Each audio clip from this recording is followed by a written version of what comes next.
Hello guys, welcome to factual studies. Guys, आज के lecture में हम करेंगे टाइप्स ऑफ अकाउंट्स। ये अकाउंट्स का एक बहुत ही बेसिक टॉपिक है। अकाउंट शुरू करने से पहले इस टॉपिक की पूरी नॉलेज होनी चाहिए, तभी जाके आप आगे जाके जनरल एंट्रीज कर सकते हो। तो गाइस, जो चैनल पर नए हैं प्लीज़ चैनल को सब्सक्राइब कर लें।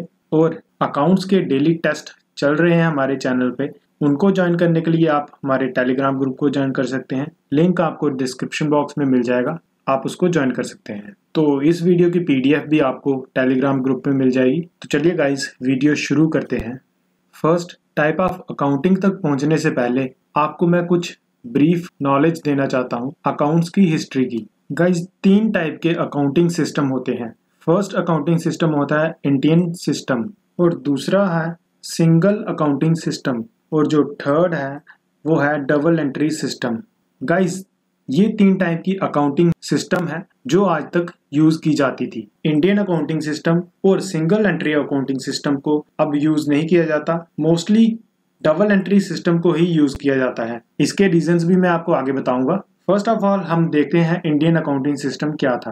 गाइस, सबसे पहले हम समझते हैं इंडियन अकाउंटिंग सिस्टम को। गाइस, जैसे आजकल हम डबल एंट्री सिस्टम पे काम करते हैं, उस टाइम पे डबल एंट्री सिस्टम पे काम नहीं होता था और सारी ट्रांजैक्शन लोकल लैंग्वेज में रिकॉर्ड की जाती थी। लाइक हिंदी में, उर्दू में, गुजराती में, जो भी लोकल लैंग्वेज होती थी उसमें रिकॉर्ड की जाती थी। उसे हम इंडियन अकाउंटिंग सिस्टम कहते थे। और गाइस, उस टाइम पे कोई भी इतना फॉर्मूला नहीं था ट्रांजैक्शंस को रिकॉर्ड करने का, और इसीलिए अपनी लोकल लैंग्वेज में ट्रांजैक्शन को रिकॉर्ड किया जाता था नॉलेज रखने के लिए कि ट्रांजैक्शन क्या हुई है। और गाइस, जब तक डबल एंट्री सिस्टम और सिंगल एंट्री सिस्टम इम्प्लीमेंट नहीं किया गया था, तब तक इंडियन अकाउंटिंग सिस्टम से ही हर एक ट्रांजैक्शन का रिकॉर्ड रखा जाता था अपनी अपनी भाषा में।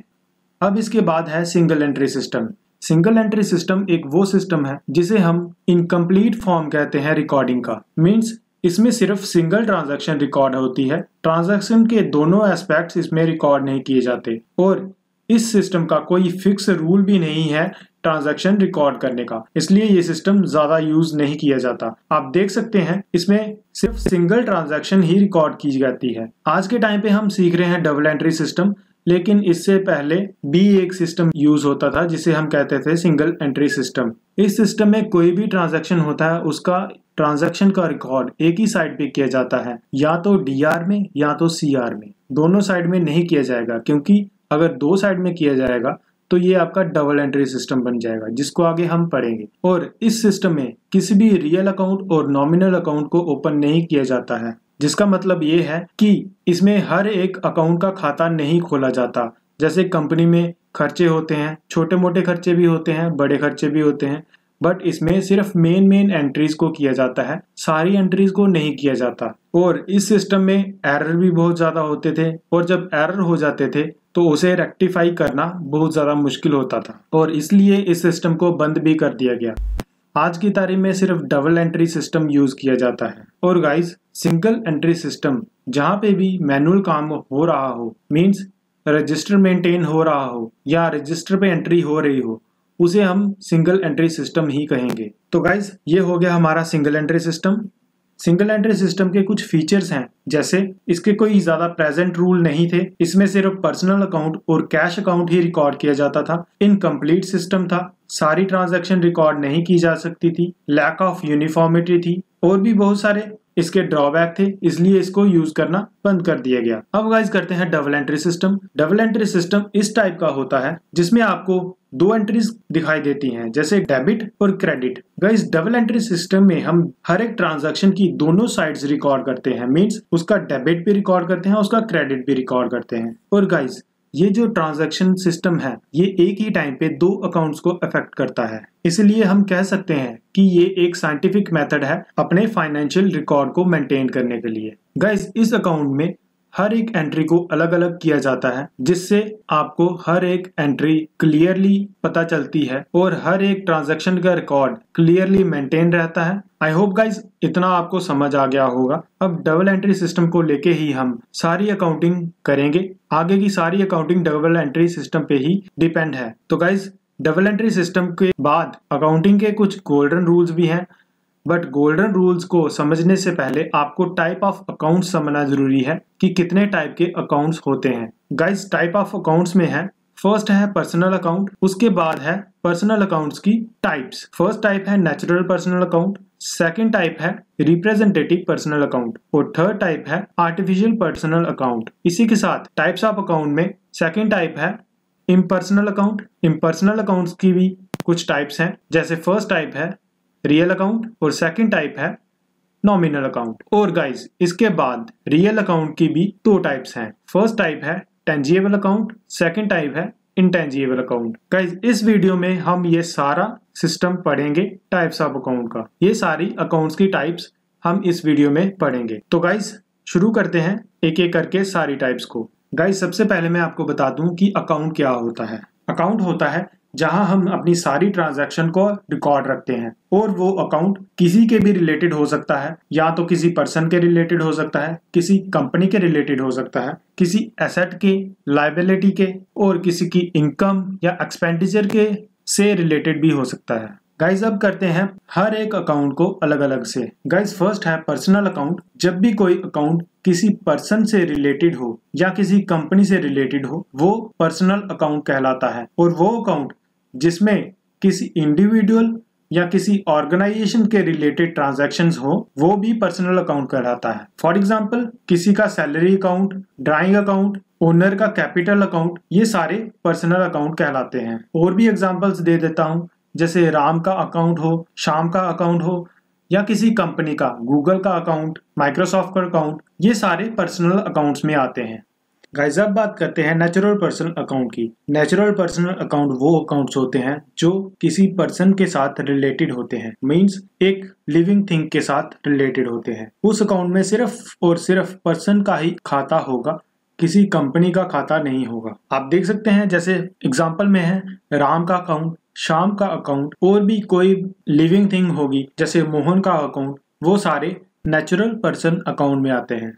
अब दूसरा है artificial personal account. Artificial personal account वो अकाउंट होता है जो सिर्फ कंपनी से बिलोंग करता है, मीन्स वो पर्सन से बिलोंग नहीं करता, वो non living thing mean company से बिलोंग करता है। फॉर एग्जाम्पल, जैसे जितनी भी टाइप्स की कंपनी है, जैसे प्राइवेट लिमिटेड कंपनीज, क्लब्स हो गए, स्कूल्स हो गए, और भी जितनी टाइप्स की कंपनीज जैसे माइक्रोसॉफ्ट, गूगल, जो भी कंपनीज होंगी वो आर्टिफिशियल पर्सनल अकाउंट में आएंगी। अब हम कह सकते हैं कि आर्टिफिशियल माने आर्टिफिशियल अकाउंट जिसमें सिर्फ कंपनी का अकाउंट होता है, और नेचुरल अकाउंट जिसमें सिर्फ पर्सन का अकाउंट होता है, इसमें किसी कंपनी का अकाउंट नहीं होता। तो इसके बाद है representative personal account. For example, capital या आउटस्टैंडिंग एक्सपेंसेस, ये हमारे रिप्रेजेंटेटिव पर्सनल अकाउंट में आते हैं। इसे समझते हैं। इसके लिए सबसे पहले आपको एक चीज याद रखनी है कि आप अपनी बुक में, अकाउंट्स की बुक में अपना नाम नहीं लिखेंगे,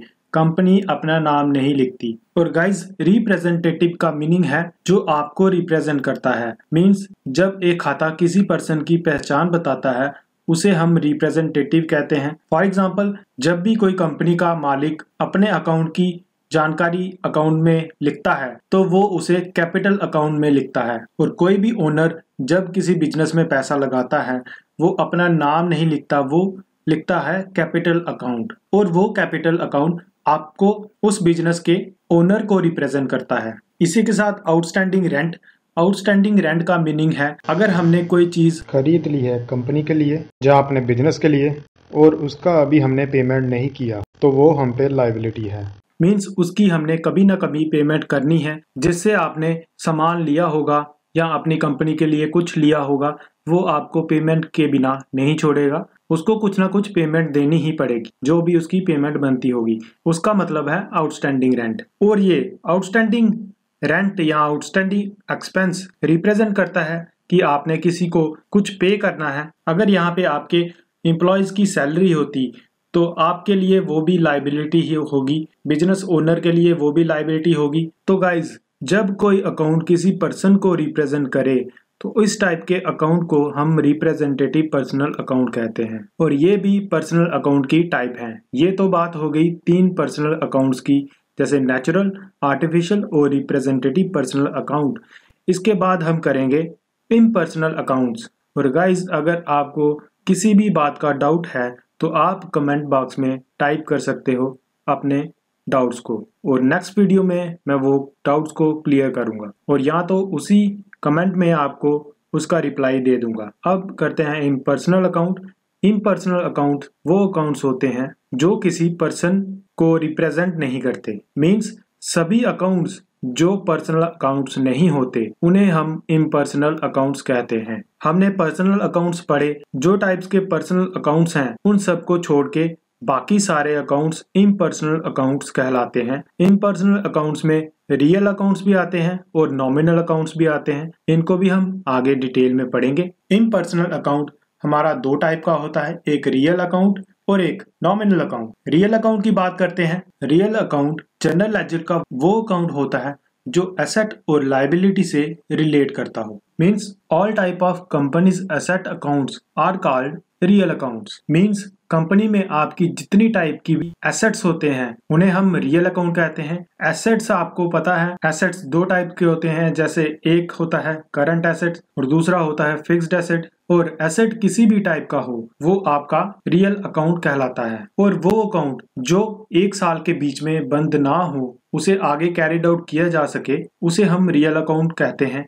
फॉर एग्जाम्पल बैंक अकाउंट एक साल के लिए नहीं होता, उसे हम जब तक कंपनी चलती है तब तक हम उसे कैरी आउट करते हैं, तो ये चीज रियल अकाउंट में आती है। और रियल अकाउंट की और भी एग्जांपल्स हैं, जैसे स्टॉक अकाउंट या कोई भी एसेट जैसे कंप्यूटर, फर्नीचर, कैश, गुडविल, ये सारे रियल अकाउंट में आते हैं। गाइस, अब हमारे पास रियल अकाउंट दो टाइप के हैं, एक है टेंजिबल रियल अकाउंट और दूसरा है इंटेंजिबल रियल अकाउंट। पहले पढ़ते हैं tangible account. Tangible real accounts को सारी एसेट्स जिन्हें हम फिजिकली टच कर सकते हो या वो एसेट्स जो फिजिकली एग्जिस्ट करते हो उन्हें हम टेंजिबल अकाउंट्स कहते हैं। फॉर एग्जांपल कोई मशीनरी हो, कोई व्हीकल हो, बिल्डिंग हो, जिन्हें हम फिजिकली फील कर सकते हैं या टच कर सकते हैं, वो टेंजिबल रियल अकाउंट्स में आते हैं। उसके बाद है intangible real accounts. Intangible real accounts वो अकाउंट्स होते हैं जो फिजिकली एग्जिस्ट नहीं करते। मीन्स जिन्हें हम ना देख सकते हैं और ना ही महसूस कर सकते हैं, बट उन्हें हम मेजर कर सकते हैं इन टर्म ऑफ मनी। और इसका मतलब ये है कि उन अकाउंट्स की एक वैल्यू होती है जो फिजिकली फील नहीं हो सकती, बट वो कंपनी के प्रॉफिट के लिए बहुत इंपॉर्टेंट होती है। फॉर एग्जांपल कंपनी का ट्रेडमार्क या कॉपीराइट या कंपनी का गुडविल, ये सारे इंटेंजिबल रियल अकाउंट्स की एग्जांपल्स हैं। किसी कंपनी का भी ट्रेडमार्क होगा या गुडविल या कॉपीराइट होगा, वो कंपनी को ग्रो करने में हेल्प करता है, बट इसीलिए उन्हें हम फील नहीं कर सकते, टच नहीं कर सकते, बट वो कंपनी के प्रॉफिट के लिए बहुत इंपॉर्टेंट होते हैं, इसलिए हम उन्हें इंटेंजिबल रियल अकाउंट्स में डालते हैं। और गाइस, गुडविल का मीनिंग होता है रेपुटेशन, और रेपुटेशन कंपनी खरीदती नहीं है, कंपनी उसे कमाती है। तो ये भी टच नहीं कर सकते, फील नहीं कर सकते, फिजिकली एग्जिस्ट नहीं करते, बट ये फिर भी कंपनी के लिए बहुत इंपॉर्टेंट होते हैं, कंपनी को ग्रो करने के लिए, और ये इंटेंजिबल रियल अकाउंट्स में आते हैं। आई होप गाइज आपको सब कुछ क्लियर हो रहा होगा। अब लास्ट में हमारी चीज बची है nominal accounts. Nominal accounts general accounts के वो अकाउंट होते हैं जो इनकम, एक्सपेंस, लॉस या गेन के साथ रिलेट करते हैं। गाइस, कंपनी में जितना भी खर्चा होता है वो आपका नॉमिनल अकाउंट में जाएगा। मींस कंपनी का ओनर कंपनी के एम्प्लॉयज को सैलरी पे करता है, वेजेस पे करते हैं, बैंक चार्जेस पे करते हैं, लोन लिया हो लोन पे करना है, फिर उस पे इंटरेस्ट भी पे करना है।